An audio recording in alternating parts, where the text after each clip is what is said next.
Hi friends, back to my channel K drama with Rimi. আজ আমি explain করতে চলেছি একটি কে মুভি যার নাম দ্য নেগোশিয়েটর, যার প্রধান নেগোশিয়েটর হা। প্রথম সিনেই আমরা দেখি যে হাচিউনকে তার সহকারী মিন নিয়ে এসছে।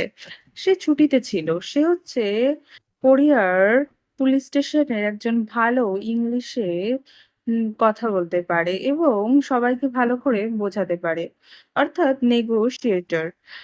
তাদের যে দলের ক্যাপ্টেন জাং, সে অত ভালো ইংলিশে কথা বলতে পারে না ফ্লুয়েন্টলি। তাই সে ছুটিতে থাকা সত্ত্বেও তাকে নিয়ে আসা হয়েছে। কিন্তু ক্যাপ্টেন এতে খুশি না। ক্যাপ্টেন তাকে নেগোশিয়েট করতে দেওয়ার জন্য রাজি নয়, কিন্তু সে বলে একবার তোমাকে চেষ্টা করতে দিন, তারপর না হয় বন্দুক চালাবেন। তখন সে বাইরে গিয়ে মাইক নিয়ে সেই ডাকাতগুলির সাথে, যারা সেই বাড়িতে ডাকাতি করার পরে সেই বাড়ির লোকদেরই হোস্ট বানিয়ে তারা চাইছে যে তাদের জন্য একটা চপার আনা হোক এবং তারা সেই চপারে করে অর্থাৎ হেলিকপ্টারে করে পালিয়ে যাবে। কিন্তু যখন সে কথা বলে কোনো রকমের ভেতরে ঢোকে তাদেরকে বোঝানোর জন্য, তারা বলে যে আমার উপর দয়া করে বিশ্বাস করো, তোমরা বাইরে যে গাড়িটা দেখতে পাচ্ছ ভালো করে দেখো, সেই গাড়িটা করে তোমাদের নিয়ে যাওয়া হবে। তখন সে বলে যে আমরা অত বোকা না, তোমার উপরে বিশ্বাস করবো না, আর এই দেখো তোমরা আমাদের উপরে স্নাইপার রেখেছো। তখন সে বলে যে না না, কিছু হবে না, আমি বলছি, আমার একটুখানি সাথ দাও। এর মধ্যেই একটা গুলি ভেতরে চলে। সাথে সাথেই যে ছেলেটি ছিল ভেতরে তাকে মারা হয় এবং ভেতরে একটা বোম পড়ে এবং সাথে সাথে সবকিছু অন্ধকার হয়ে যায়। কি হলো কিছুই বুঝতে পারে না। হ্যাঁ, তখন ভিতরে গিয়ে দেখে যে মেয়েটিকে হোস্টেজ বানানো হয়েছিল তার গলাটা কেটে দেওয়া হয়েছে। সে সেখানে একেবারে ভেঙে পড়ে। এর পরের সিনেই আমরা দেখি ব্যাংককে, যেটা থাইল্যান্ডের রাজধানী। সেখানে আমরা দেখি একজন কোরিয়ান পত্রকার যার নাম লু। লু কাউকে দেখে পালাচ্ছে। তার মনে হচ্ছে যেন তাকে তারা তাড়া করছে। কেন লু এরকম সন্দেহ হচ্ছে তা জানা নেই। লু নিশ্চয়ই এখানে কোনো সেরকম গুপ্ত কাজে এসেছে। তাকে এসে সে বাইরে থেকে যখন নামে তখন সে জিজ্ঞাসা করে যে আমাকে কি চেনো। এই অবধি দেখার পরে সিন চলে আসে, আমরা দেখি তাদের পুলিশের যে ক্যাপ্টেন জাং, তিনি কোথাও একটা যাওয়ার জন্য তাড়াতাড়ি করে রেডি হচ্ছেন। এর মধ্যেই হা এসে তাকে বলে যে আমি এই চাকরিটি করতে চাই না, কারণ এটা আমার দ্বারা আর হবে না। আমি এত লোককে বিনা দোষে তারা আমার সামনে মরতে দেখতে পারবো না। তাদের জন্য মরার জন্য হয়তো আমিই দায়ী। তখন সে বলে এইসব নিয়ে পরে আলোচনা হবে, আমি এক জায়গায় ট্রিপে যাচ্ছি একটা কাজে, সেখান থেকে ফিরে আসি তারপরে দেখছি।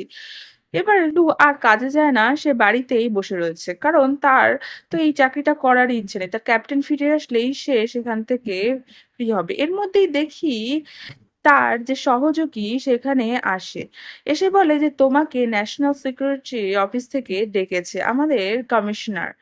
সে বলে কেন? সে ভিতরে যখন যায় সেখানে সে বুঝতে পারে না সে কোথায় এসে, সে দেখে চারিদিকে যেরকম ন্যাশনাল একটা সিকিউরিটি অফিস আছে সেই রকম। তখন সেখানে একজন বলে যে ইনি হচ্ছে ন্যাশনাল সিকিউরিটির অফিসার এবং সেখানে কমিশনারের সাথেও তার দেখা হয় এবং তাকে বলা হয় যে এখন একটা কল আসবে, সেই কলটিতে তোমাকে ইংলিশে নেগোশিয়েট করতে হবে।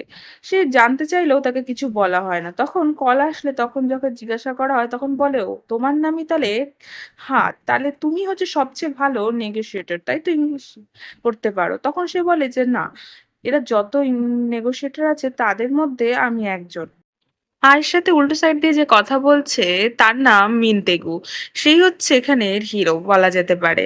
মিনতেগু তাকে জিজ্ঞাসা করে যে আমি তো শুনেছিলাম যে নেগোশিয়েটর অনেক সুন্দর দেখতে, তুমি অতটাও সুন্দর নও, এবার বলো তোমার সাইজ কি।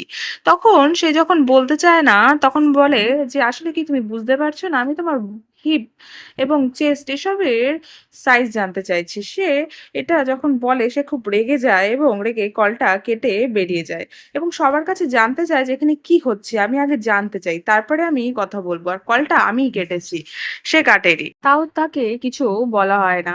এর মধ্যেই আবার কল আসলে তাকে বলে যে স্যার আবার কল আসছে। তখন তারা বলে যে তাকে ধরতে হবে না, হাকে অন্য একজনকে সেখানে পাঠিয়ে দেওয়া হয় কথা বলতে। যেই কথা বলতে পাঠানো হয় এদিকে মিনতেগু বলে যে এই দেখো আপনাদের ক্যাপ্টেন জাং তাকে আমি ধরেছি এবং এখন তাকে মারা হবে। সে এই বলে যে বন্দুক তোলে, সে যখন দেখে যে তার ক্যাপ্টেন এবং কোনোভাবে সে কোনো কথা শুনছে না, তখন আর সহ্য না করতে পেরে সেখানে দৌড়ে যায় এবং বলে, "প্লিজ মিন্তুকু একটু একবার শোনো।" তখন সে বলে যে, "এইরকমভাবে মুখের উপর কলকাটাটা তোমার ঠিক নয়, যতই হোক।" তখন সে ক্ষমা চায় এবং নিজের চেস্ট, হিপ সবকিছুর সাইজ তাকে বলে। বলছো, "তুমি প্লিজ আমার একবার কথা শোনো। তোমার হাত থেকে বন্দুকটা প্লিজ একটু রাখো। তাহলে তোমার ডিমান্ড গুলো বলো।" তখন সে বলে, "হ্যাঁ, অবশ্যই বলবো। কিন্তু তোমার উপরে কি করে বিশ্বাস করা যায়?" তখন সে বলে যে, "হ্যাঁ, আমি তোমার কথা শুনছি। তুমি বলো।" তখন সে বলে যে, "এ তুমি একটুখানি শোনো। তোমার হাত থেকে গানটা রাখো। নাহলে কোনো কিছুই ভালো করে আমরা একে অপরকে বিশ্বাস করে বুঝতে পারবো না।" তার কথা তখন মিনতেকে শোনে এবং তার হাত থেকে গানটা রেখে দেয়। তারপর সে বলে যে, "তুমি কি চাও বলো তোমার দিক থেকে?" তখন সে বলে যে, "আমি কি চাই?" আ তখন বলে যে, "হ্যাঁ, আমরা সবকিছুই তোমার সাহায্য করব।" তখন বলব যে, "একটু পরে বলছি।" তখন সে তার সাথে বলে যে, "এখন আমি খাবো। পরে তোমার সাথে কথা বলব।" তখন সে বলে যে, "একটু ক্যাপ্টেনের সাথে কি কথা বলা যাবে?" তারপরে ক্যাপ্টেনের সামনে নিয়ে যাওয়া হয় ফোনটাকে। তখন সে ক্যাপ্টেনের সাথে একটু কথা বলার পরে সে কলটা কেটে দেয় মিনতেকু। সব এবারে যখন জানতে চায় যে আসলে কি হয়েছে, তখন সে বলে যে এখানে মিনতেগু হচ্ছে একজন আম আর্ম, যিনি কোরিয়ানস যত রকমের অস্ত্রশস্ত্র আছে সেগুলোকে বাইরে বিক্রি করে এবং তাকে ধরবার জন্য একটা মিশনে ছিল ক্যাপ্টেন এবং ক্যাপ্টেনকেই করা হয়েছে বন্দী এবং তার সাথে একজন সাংবাদিককেও বন্দী করা হয়েছে এবং তাদের ভিডিও সে ছেড়েছে। সে আসলে থাইল্যান্ড, লাওস এই অঞ্চলে সে যত রকমের অস্ত্রের ইনলিগাল কারবার আছে তার একটা মাথা সে এবং তাকে ধরবার জন্য একটা মিলিটারি দলও পাঠানো হয়েছে, যেটা যেতে আর 14 ঘন্টা লাগবে। এই 14 ঘন্টা তোমার কাজ হবে যে তাকে বিভিন্ন কথায় তোমার কথার জালে ফাঁসিয়ে রাখা, যাতে তার সময়টা নষ্ট হয় এবং তুমি যতক্ষণ না সে ফোন করে এর মধ্যে তার ব্যাপারে সমস্ত ইনফরমেশন নিয়ে নাও। সে জানতে চায় যে তার সাথে আর কে কে আছে, সে ছবিতে দেখে এবং তখন তাকে বলা হয় যে সে হচ্ছে বর্তমানে ইউকে এর নাগরিক। এর মধ্যেই কল চলে আসলে সে আবার যায়। তারপরে বলে যে, "তোমার খাওয়া ঠিকঠাক হলো?" তখন সে বলে, "হ্যাঁ, সব ঠিকঠাক হলো।" এবার বলে যে, "এবার তাহলে তুমি একটু তোমার কি ডিমান্ড আছে সেগুলো বলো।" তারপরে তাকে আবার ক্যাপ্টেনকে দেখাতে বললে এবার সে দেখে যে ক্যাপ্টেনকে অজ্ঞান করে। সে বলে যে, "ক্যাপ্টেনকে একটা ওষুধ দেওয়া হয়েছে, আর কিছু না। ক্যাপ্টেন এখনই জেগে যাবে। তুমি রিল্যাক্স হও।" এরপর ক্যাপ্টেনকে সে চড় মারতে আরম্ভ করে। সে ভীষণ চড় মারতেই থাকে, চড় মারতে। তখন সে বলে যে, "প্লিজ চড় মেরো না।" মিনতেওকে রিকোয়েস্ট করে মিনতেও রিকোয়েস্টে সে চড় মারা বন্ধ করে মিনতেওর কাছে ফিরে আসে এবং মিনতেও বলে যে, "তুমি যদি এরকমভাবে ব্যবহার করো তাহলে আমার মনের থেকে তোমার জায়গা উঠে যাবে, যেটা এই মনে হয়েছে। তুমি প্লিজ তোমার কথা বলো।" তখন সে বলে যে, "১ ঘন্টার মধ্যে যে সাংবাদিক লু আছে, সে যে চ্যানেলের সাংবাদিক সেই চ্যানেলের সিও, অর্থাৎ কোরিয়ান টাইমস এর কে নিয়ে আসতে হবে, সিও কে আমার সামনে। তাকে তাড়াতাড়ি করে চপারে করে ১ ঘন্টার মধ্যেই মিনতেগুর সামনে নিয়ে আসা হয়। তখন মিনতেগু তাকে বলে যে, "হাই, কেমন আছো? তুমি নিশ্চয়ই জানো যে তোমার রিপোর্টার লি আমার কাছে বন্দী। তাহলে তুমি এই খবর কেন চালালে না?" তখন তাকে যেহেতু ও বলে দিয়েছিল যে আপনি বলবেন যে ওটা পুলিশের বারণ ছিল। তখন তাকে সেই উত্তরই দেয় যে পুলিশ বারণ করেছিল এবং আমি আমার রিপোর্টারের সিকিউরিটির জন্যই জানাইনি। তখন সে বলে, "ও, তার মানে তুমি লি এর ব্যাপারে অনেক কিছু জানো। বলো লি এর ব্যাপারে কি, কি জানো? লি তোমার জন্য কি, কি রিপোর্ট করছে?" সে সবকিছু বলে দেয়। তখন বলে যে, "তোমার কথা তো শুনে মনে হচ্ছে তুমি লি এর ব্যাপারে সব মুখস্থ করেছো। দূরে যাও। বাবা, তোমার প্যান্টটা দেখে মনে হচ্ছে যে তুমি এইমাত্র গল্ফ খেলছিলে। এদিকে তোমার রিপোর্টার বন্দী আর তুমি গল্ফ খেলছিলে? বাবা!" তখন বলে, "সত্যি করে বলো। কারণ তোমার মেয়ে, বউ কে কোথায় আছে আমি সব খুঁজে নিই। আসলে কি তোমার চ্যানেলের রিপোর্টার?" তখন সে এ আড়ি করতে পারে না। তখন সেই মাঝে কমিশনার ঢুকে যায়। তখন কমিশনারকে লু বলে যে, "তোমাকে কিন্তু এখান থেকে সরে যেতে বলেছি। আমি শুধুমাত্র সিওর সাথেই কথা বলবো কোরিয়ান টাইমসে।" তখন কমিশনার সেখান থেকে সরে গেলে তখন সেই সিও ভয়ে বলে দেয় যে, "না, সে আমার সাংবাদিক নয়।" তখন মিনতেগু বলে যে, "হ্যাঁ, বসো, বসো। তুমি তো বলেছিলে যে তুমি honesty র সাথে কাজ করবে। তাহলে এখন তুমি মিথ্যা করলে কেন?" তখন সে বলে যে, "আমি নিজেও জানতাম না যে আসলে এই মধ্যেই সে গুলি চালিয়ে দেয়। কারণ তার সাথে ধোঁকা হয়েছে। সে honesty" কারণ সে তখন ক্যাপ্টেনকে যখন মেরে দেয়, আর সহ্য করতে পারে না। সে তখন মিনতেগুকে বিভিন্ন ভাষায় গালাগালি দিতে আরম্ভ করে। তখন কলটাকে কেটে দেওয়া হয় এবং হাঁকে সরিয়ে আনা হয়। তখন মিনতেগু ওর ব্যাপারে গিয়ে যখন জানতে চায় যে তোমরা আমাকে সত্যি কথা বলো যে এখানে কি হচ্ছে আমি কিছুই বুঝতে পারছি না। তখন তাকে কেউই সত্যি কথা বলে না। সে নিজেকেই দায়ী ভাবে যে ক্যাপ্টেন জাং হয়তো তার জন্যই মারা গেছে। তখন সেই সিকিউরিটির যিনি আগে গিয়েছে সেই মহিলা আম তিনি এসে বলে যে, "তোমার জন্য ক্যাপ্টেন মারা যায়নি। তুমি যথেষ্টই চেষ্টা করেছো। এখানে অনেক গুপ্ত ব্যাপার আছে। বুঝলে? যেটা তোমাকে বলা হয়নি এই কারণে যাতে তোমার মুখ থেকে মিনতেগু কোনো কথা বের করে না নেয়।" তখন সে ঠিক করে যে মিনতেগুর উপর থেকে সেই এবার নিজের দল নিয়ে বদলা নেবে। সে যেভাবেই হোক সে মিনতেগুর ব্যাপারে সার্চ করতে আরম্ভ করে। তার সাথে থাকা তার সহযোগী এটা মানতে চায় না। তখন বলে যে ক্যাপ্টেনকে মেরেছে। ক্যাপ্টেনের ব্যাপারে করব না। তুমি যাও, তুমিও খোঁজ নাও। তখন তারা খোঁজ নিতে চলে যায়। এদিকে দেখি যে হাকে সরিয়ে দিয়ে ন্যাশনাল সিকিউরিটি থেকে অন্যান্য নেভিগেটর দের ডাকা হয়েছে, নেগোশিয়েটর দের ডাকা হয়েছে, যারা কথা বলবে। তখন তারা বলে যে, "দেখ লু, এই মিনতেগু, তুই সবকিছু করে নে, তাহলে তোর সমস্ত পাস্ট এর যত কাজ আমরা মুছে দেব এবং তুই ভালো নাগরিক হিসেবে বাঁচতে পারবি।" তখন সে বলে যে, "তোমাদের কথা আমি এই মানবই না কোনোভাবে।" এরপরে সে তার বন্দী আরো সাধারণ কিছু কোরিয়ান নাগরিকদের নিয়ে আসে এবং তাদের মধ্যে থেকে একটা বাচ্চাকে তুলে নিয়ে এসে বলে যে, "তোমার পছন্দের গান কি?" তখন সে বলে, "হাতির গান হচ্ছে আমার পছন্দের।" তখন সেই নেগোশিয়েটরদের বলে যে, "হাতির গান করো।" তখন তারা সে হাতির গান করলে বাচ্চাটি বলে যে, "এগুলো ভুল গান করছে।" এরপর তাদের বলা হয় যে, "তাড়াতাড়ি যদি কাজ না হয় তাহলে কিন্তু আমি ছাড়বো না।" এর মধ্যেই আমরা দেখি যে এদিকে যে মিলিটারি অপারেশনের জন্য পাঠানো হয়েছিল তারা প্রায় পৌঁছেই গেছে সেই আইল্যান্ডের কাছাকাছি। যেখানে নাকি মিনতেগু রয়েছে। মিনতেগুর সেখানেই নাকি হেডকোয়ার্টার এবং তারপরে দেখি আবার হাকে ডাকা হয়। কারণ হায়ের সাথেই মিনতেগু কথা বলতে চাইছে।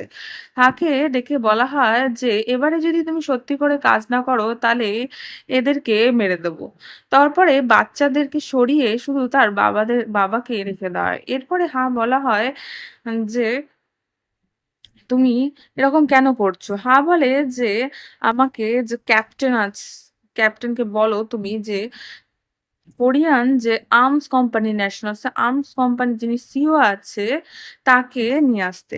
এরপরে আমরা দেখি যে তারা নিজেরা ইনভেস্টিগেশন করে মিনতেকুর ব্যাপারে অনেক কিছু বের করেছে যে মিনতেকু কার সাথে কি ছিল। তখন সে জানতে পায় যে কোরিয়ান যে ন্যাশনাল আর্মস ডিলার তার যে কোম্পানির সিইও সেই সিইও কুক। সেই কুক হচ্ছে এ মিনতেকুর সাথে আগে জড়িত ছিল।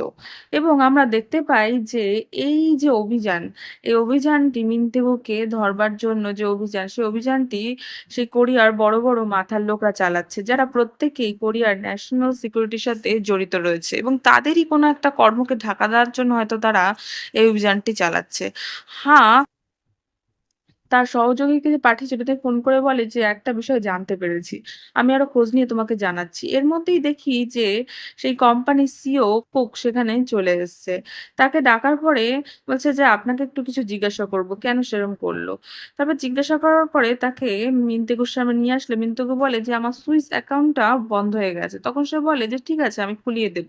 তারপর সে বলে যে, "স্যার আরেকটা কথা বলবার ছিল। সেটা হচ্ছে আপনি চিনি নামে কি কাউকে চেনেন? আপনার চিনি মেয়েটির কথা কি মনে আছে?" তখন সে বলে ক্যাপ সিও বলে যে, "আমার চিনি বলে আমি কাউকে চিনি না। আর আমার মনেও পড়ছে না।" তখন বলে, "এটা কি সত্যি?"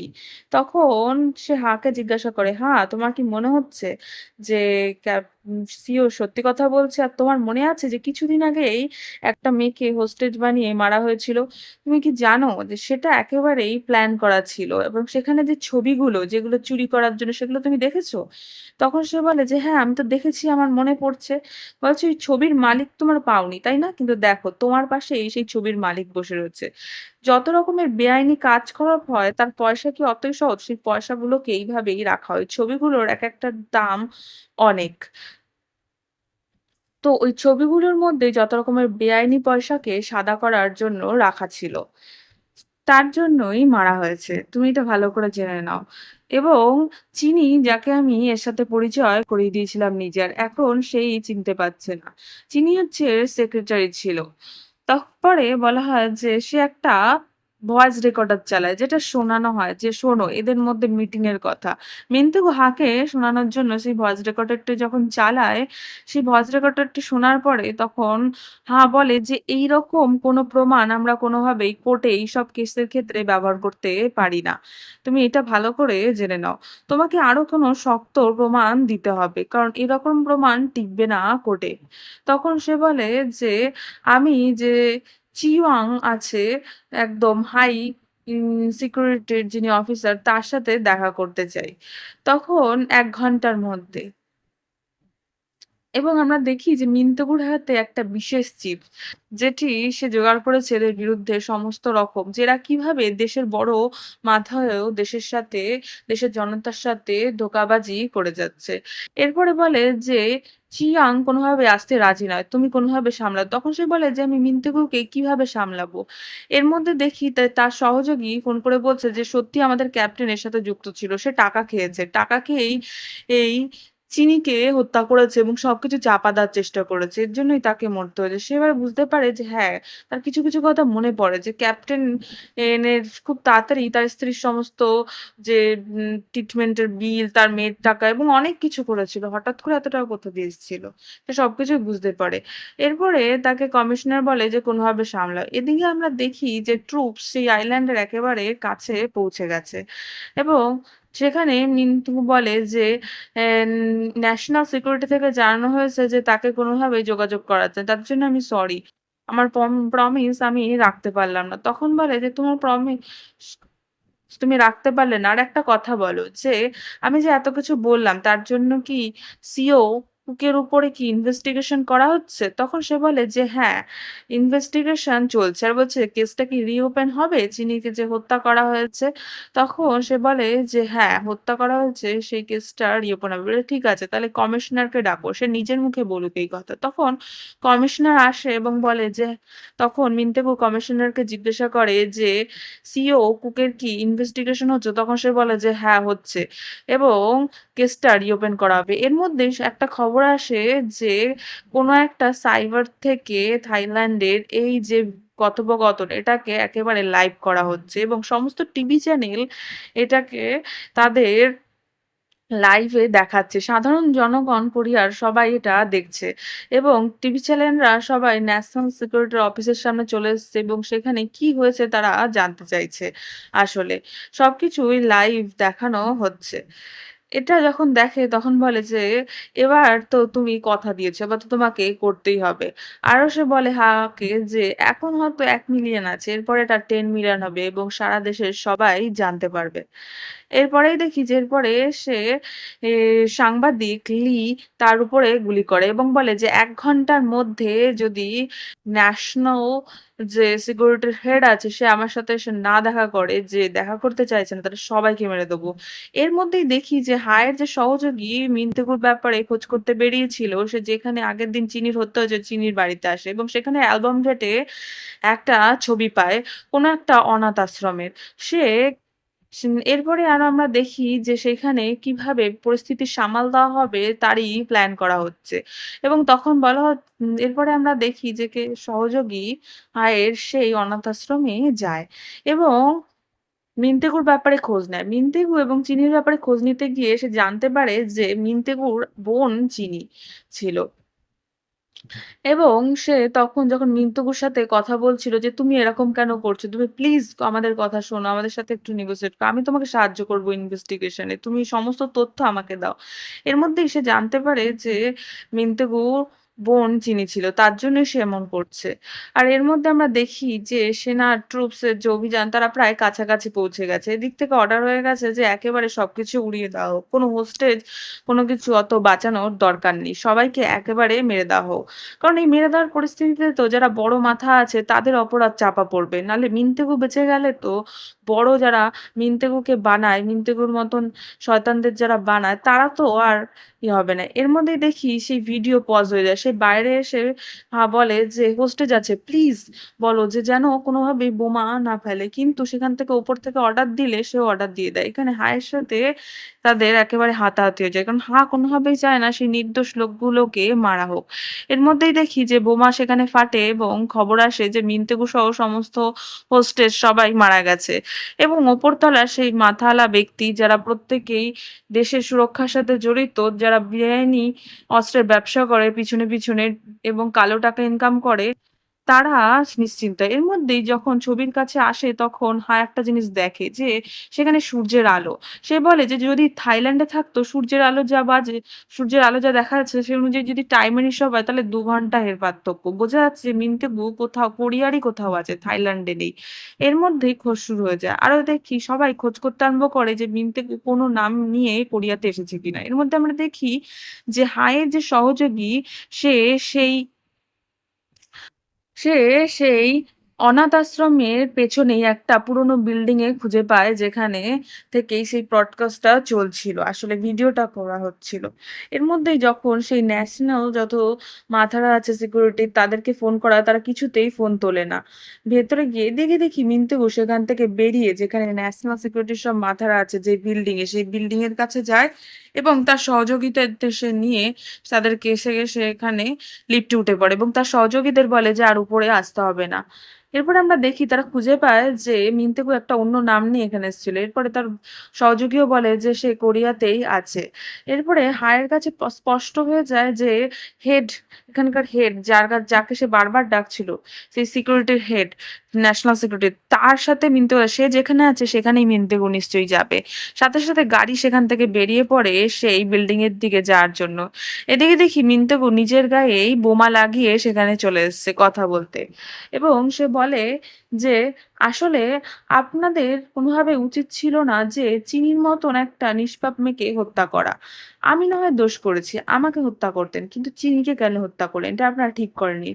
সেখানে এর মধ্যেই সেই বিল্ডিং এ ঢুকে পড়ে এবং চলে আসে। তার মধ্যে আমরা যখন সেখানে চলে আসে এরপরে বলে যে তখন সেই ন্যাশনাল সিকিউরিটির বলে যে তুমি কি চাও? এদিকে দেখি যে সেখানে এসে মিন্টুকে বলে যে প্লিজ তুমি এরকম করো না।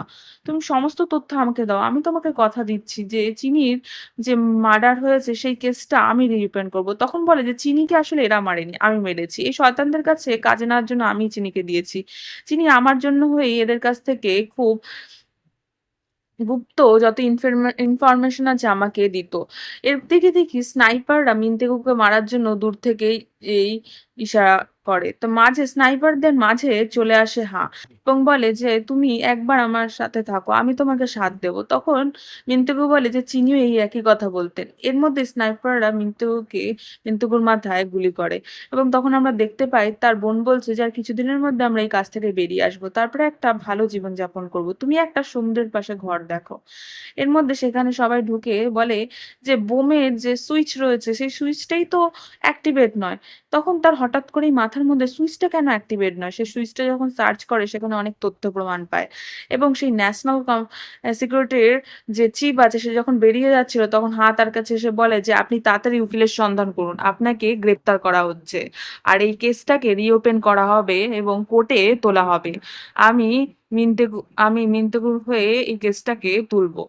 এরপরে আমরা দেখি কিছুদিনের জন্য ছুটি নেয় এবং সেই কেসটাকে কোর্টে তোলা হয়েছে। কোর্টের যেদিন রায় সেদিন সমস্ত প্রমাণ জমা দেবে কোর্টে এই সমস্ত শয়তানদের বিরুদ্ধে।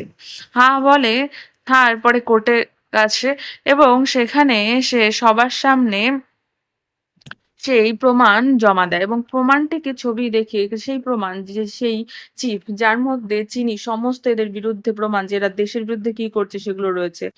সেই সমস্ত অপরাধীদের সাজা নিশ্চিত করে। এখানেই শেষ হয়। আমার এক্সপ্লেইন কেমন লাগে জানাবেন আমাকে কমেন্টে। এছাড়াও আমার চ্যানেলটিকে সাবস্ক্রাইব করবেন এবং লাইক করবেন।